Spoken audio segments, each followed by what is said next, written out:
Bien, continuamos con más información. Esta vez tenemos un contacto directo con el licenciado Gary Rodríguez, que es gerente del Instituto Boliviano de Comercio Exterior, el IPSE, que también nos va a arrojar datos sobre el censo y también nos va a hablar de otros temas económicos. Licenciado, buenas tardes, bienvenido a Informe 11, edición meridiana. Lady Uyuli lo saluda.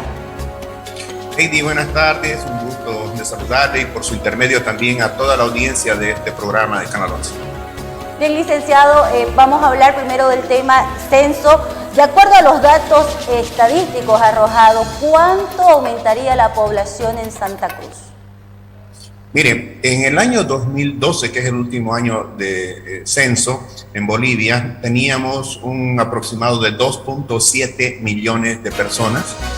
La proyección del INE para la actual gestión es de 3.4 millones de habitantes. Por eso es que hace varios años ya Santa Cruz ha pasado a ser el departamento más poblado del país y por eso la necesidad de tener un censo acorde a esta nueva realidad.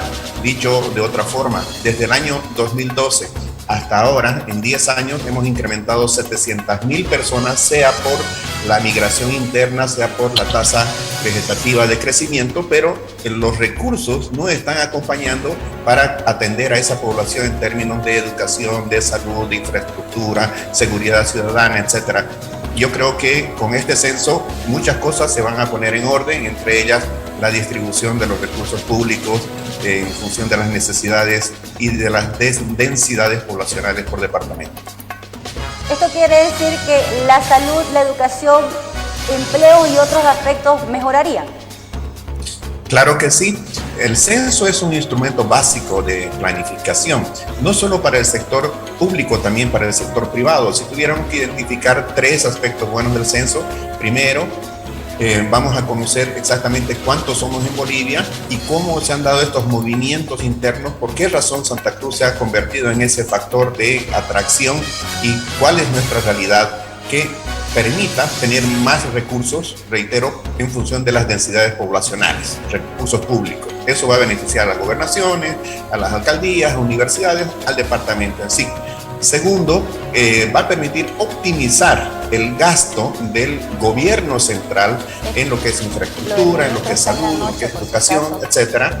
Y tercero, va a hacer justicia en cuanto a la representatividad, a la representación parlamentaria de un departamento como Santa Cruz, que ha incrementado su población y por lo tanto tendrá una mayor cantidad de escaños en lo que es la Asamblea Legislativa Plurinacional. Por lo menos incrementaría con este tema del censo. ¿Cuántos escaños incrementaría? Ese dato no lo tengo y no quiero especular, prefiero manejarme con las estadísticas que vayan a dimanar, vayan a resultar del censo que Dios mediante se hará el 16 de noviembre del presente año.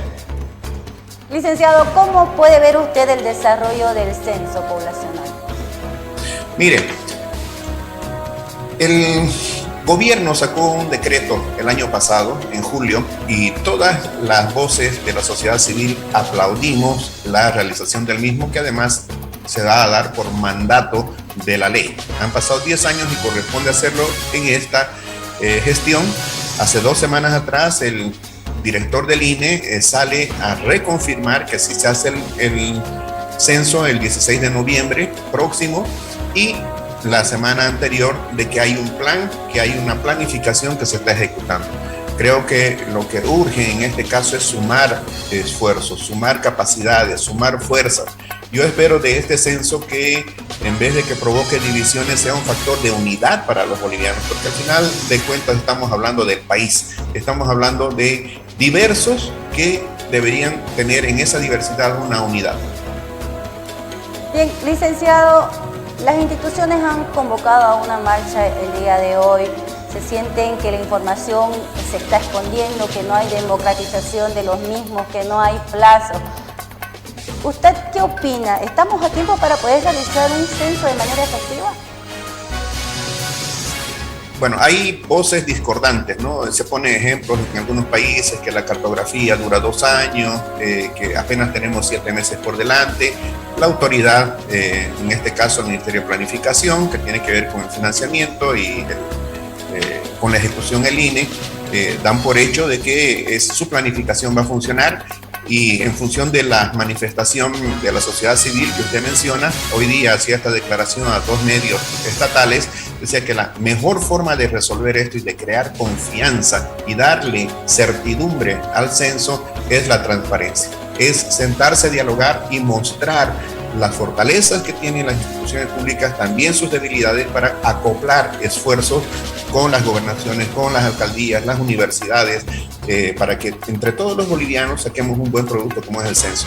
Si se lo puede hacer, se lo puede hacer. Si hay voluntad, se lo puede, pero además se lo debe hacer. Bien, ¿qué podría interrumpir este proceso para el censo 2022, el censo poblacional? No quiero pensar de que se va a interrumpir el censo. Yo prefiero todavía pensar de que los bolivianos vamos a ser capaces de ponernos de acuerdo para llevar adelante una tarea que, reitero, está mandada por ley. Bien. Y que si hay esa disposición, esa voluntad, esa apertura por parte del Ejecutivo, pues lo llevaremos adelante a las entidades de la sociedad civil. Bien, licenciado, ¿qué le puede decir a la población en general sobre este proceso que es tan importante desde su punto de vista profesional? ¿Qué le puede decir a la población con respecto al Censo Poblacional 2022? Que es un instrumento básico de planificación que va a permitir conocernos mejor, cuántos somos, dónde vivimos, cuánta migración interna ha habido entre los departamentos, cuánta gente ha salido al exterior, en qué condiciones, a la salud, a la educación, a la situación habitacional, en qué estamos trabajando, cuáles son nuestras necesidades, qué tipo de país tenemos ahora frente a esos datos del año 2012. Esa información es tan rica, pero además tan básica, que nos va a permitir por los próximos años, incluso una planificación a 20, 30 años, que es lo que se debe hacer, de cómo el sector público debe encarar sus inversiones, sus políticas, la política social, la política económica, pero también esta información va a ser supremamente importante para el sector privado en función de la inversión. Imagínense, si llegamos realmente a constatar que en Santa Cruz tenemos 3.4 millones de habitantes. La proyección del INE, por ejemplo, para el año 2025 dice que Santa Cruz va a tener 500.000 de habitantes más que el segundo departamento poblado, que es La Paz.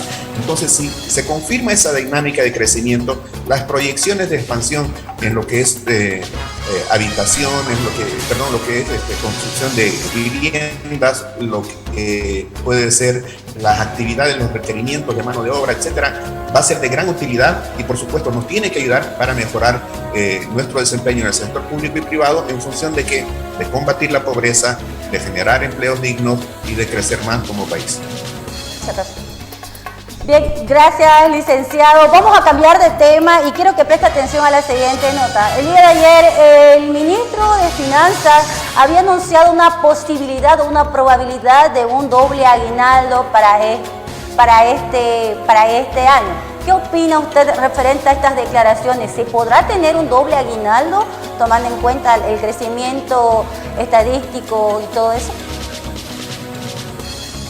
Vamos a repetir lo que siempre dijimos desde que salió el decreto 1802 en noviembre del año 2013. En ese entonces estábamos en el mejor momento de la bonanza. Ese año la economía de Bolivia creció 6,8%, pero ¿qué pasó luego, desde el 2014 en adelante? De 6,8 de crecer el PIB pasó a crecer 5,5, 4,9, 4,3, 4,2, otra vez 4,2 y el año 2019 crecimos apenas 2,2%. Entonces había una tendencia declinante en la tasa de crecimiento. Luego viene esta debacle del año 2020 cuando el PIB cae en un 8,7% y el año pasado hay una recuperación del 6,11%. Ahora, ¿qué es lo que nos dice la estadística? Que este 6,11% no ha sido suficiente ni siquiera para llegar a lo que era el tamaño de la economía en el 2019. Estrictamente hablando, en términos absolutos, el tamaño de la economía del 2021 es del tamaño de la economía del año 2018. Y sin embargo, desde ese entonces hasta ahora la población ha aumentado. Primer factor. Segundo factor, crecemos sí, pero no crecemos suficientemente como para recuperar la cantidad de empleos que se han perdido. Hasta hace un mes atrás teníamos como 235,000 personas desocupadas en Bolivia. Tercera consideración, para preocuparnos por el incremento salarial y por este anuncio. Si bien el decreto dice que si la economía interanual, vale decir, entre julio del año 2021 y junio del 2022, crece por encima del 4,5%, se tendría que pagar el segundo aguinaldo. Hay muchísimas empresas que están muy débiles, que están saliendo recién o queriendo salir, algunas no lo han hecho, sector turismo, sector gastronomía. Yo pregunto, ¿será que tienen la posibilidad de pagar un segundo aguinaldo? ¿No? Y la última consideración es de que en relación al aumento salarial, la economía prácticamente está estable, no hay inflación. El año pasado la inflación ha sido de menos del 1%, en el año 2020 fue del 0,67%, entonces no hay cómo pensar ahorita en aumento como del 10% que pide la COP para el mínimo, 7% para el básico, o pensar en un segundo aguinaldo. Yo soy del criterio que este es un tema que se tiene que analizar. Siempre hemos propuesto por eso un diálogo tripartito, gobierno, empresarios, trabajadores. ¿Para qué? Para que el día de mañana no haya una fugaz alegría en diciembre por el pago obligatorio de un segundo aguinaldo que muchas empresas no lo van a poder acometer, y que en enero o en febrero se esté lamentando la pérdida de empleos, porque en economía no hay misterio. Si una empresa no está produciendo lo suficiente como para pagar además costos adicionales, esa empresa va a verse en problemas, y la variable de ajuste lamentablemente es el personal. Le agradecemos mucho el espacio y la información, que es muy importante, sobre todo manejar los datos estadísticos, el tema de cifras sobre estos dos temas como son el censo, el incremento salarial y también el doble aguinaldo. Le agradecemos mucho, licenciado, por este tiempo. No, al contrario, el agradecido soy yo. Un gran abrazo y bendiciones para todos. Igualmente. Ahí lo teníamos al gerente del IPSE, y con esto nos vamos a una pausa. Enseguida retornamos con más información.